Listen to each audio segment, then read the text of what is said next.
All right, it is beet processing day. I have 25 pounds I got to get through. I'm going to pickle most of them. So, anybody that's getting those as Christmas presents this year, you're welcome. I'm probably going to make the rest of it into a beet kvass. I'm not sure if I'm going to drink it yet or if I'm going to use it as a base for a borscht. I guess we'll see. Okay, so some of the things we need to do and need to prep and get ready to process the beets. You need to wash the beets really well because usually they have a bunch of dirt on them. You need to trim off both ends. That'll help the skin come off, and it also gets rid of those really tough parts that nobody wants to eat. Essentially what we're gonna do, I've seen people try and like peel a beet with a carrot peeler or use a knife. Don't do that. You gotta cook them, and it just makes your life harder. It'll take you a gazillion years to do it. Essentially what we're gonna do is we're gonna boil the beets for about 45 minutes. You can test it with your fork to see if they are done. So if it slides off the fork, it's done. If you want them a little crunchier, pull them out before that. I find 45 minutes for a regular size beet is pretty spot on. And then just like we did with the tomatoes and the salsa, the skins will come right off. So we're gonna do that. Then I essentially will chop them into bite-sized pieces and put them into jars. I'm gonna make a brine, so I'll walk through the brine on here as well. And then I'm going to fill the jars up with the brine, leaving a certain, I think headspace for it is about a ½ inch.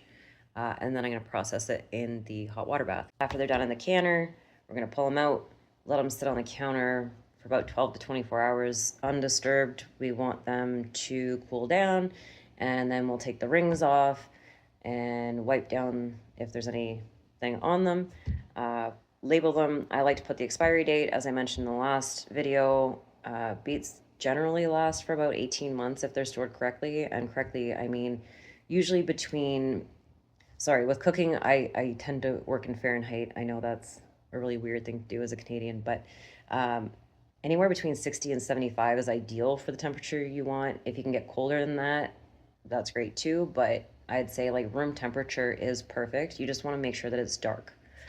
Sunlight will destroy most of your stuff, so just make sure that everything that you can or process is put in the dark. And we'll get started in a minute. So today's video is only going to be the pickled beets. I don't have time to make the kvass today.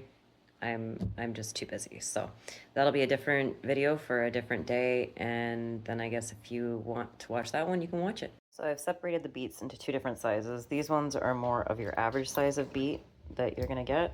And then these ones are just ginormous. And the reason I do this is that they cook evenly, so I can do them in two different batches. I don't want to overcook the smaller ones while having them in with the bigger ones, so this just makes a lot of sense. I'm boiling 2 pots of water here. I'll probably have to do at least 2 batches of these, just because I have so many, and I'm a crazy person. You'll probably never have to do this many beets, but if you do, this is how you do it. Always make sure you have a lid on your pot to bring them to a boil. It helps them boil faster. So here I'm just chopping off the ends. You want to take anything, any blemishes, anything you can see off of them before you cook them.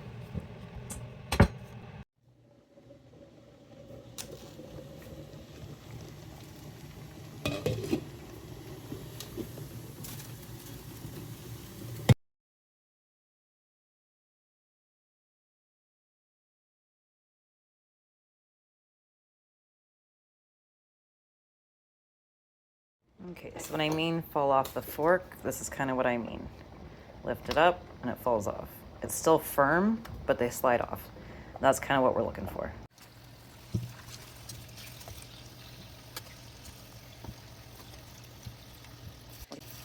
Once you have the beets out of the pot, we're gonna shock them with ice. Just throw some ice in there and that'll help get the skins off. So when you're peeling beets, you almost want to like grab it really hard, like you're gonna throw a baseball or something, and you just move your hands around on it and the skin should just come off.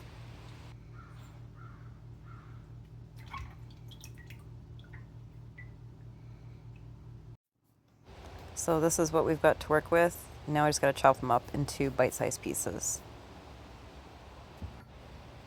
While doing this, beets are very slippery when the skin's off, so just be very careful with your knife. And as you can see here, I'm just cutting them into kind of, I don't know, they're about half-inch cubes maybe. Just anything that is easy to fit in the jar and easy to fit in your mouth, because that's the whole point of this.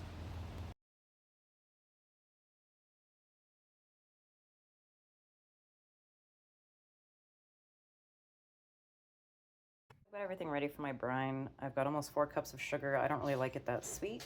And then I've got 9 tablespoons of kosher salt. You can use pickling salt, that's fine, just don't use iodized. Black peppercorns, Malabar, my favorite, and some dried powdered mustard. I prefer it instead of mustard seed. There's 18 cups of white vinegar. I got 9 cups of water, and I'm gonna throw everything into this huge stock pot and we're gonna bring it to a boil.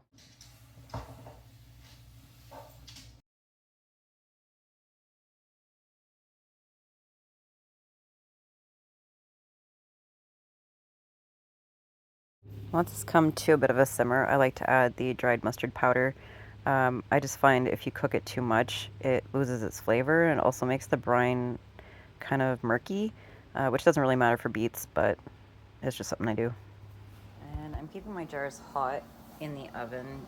You can run this through the dishwasher on a clean cycle and then leave them in there to stay warm. You could do it in hot water in the sink, but I like to keep it in the oven at the lowest setting I can get it at, and then they stay nice and hot. So again, I'm going to need a funnel, I'm going to need the jar lifter, my hot water bath, and I'm just going to pack these. They're hot, so just be careful moving around. I'm going to pack these with beets. I'm going to leave about ½ inch at the top, and then I'm going to fill the brine into it. So you actually want to pack the beets in there, like they want to be packed down, like not squishing them, but packed. And then adding the brine, you're gonna fill it just so it covers it, but you want to make sure that at the top of the jar there's at most a ½ inch of space between where the lid's gonna sit and where the liquid is. So I'm just topping up all the jars, grabbing a chopstick, I'm going to swirl around in the jars, try and get as many air bubbles out of them as humanly possible before I get the lids on.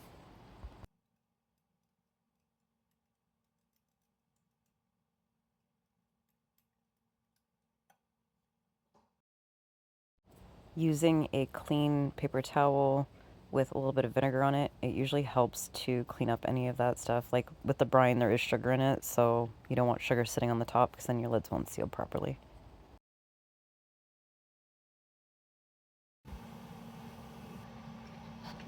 Putting the lids on, you want to make sure they're centered and that they're warm. Then you're going to put the rings on, put them in the hot water bath, and you're going to leave it for about 35 minutes. When you're putting the rings on, you just want them fingertip tight. You don't want them just cranked on there because otherwise the air is not going to be able to get out, and that's the whole purpose, is trying to get as much of that oxygen out as humanly possible to make it safe. We've let these sit for 12 hours. It's been almost actually 15 now. So all I'm going to do, when I was saying we can check to make sure that they're sealed, all of them have popped. So first glance, everything's sealed. This is what I like to do. I just lift up by these parts on the lid after the ring's off, lift about 1 inch off, just to double check that everything actually has sealed. If it falls, it's definitely not sealed. All of them have been checked. They're all safe, they're all sealed.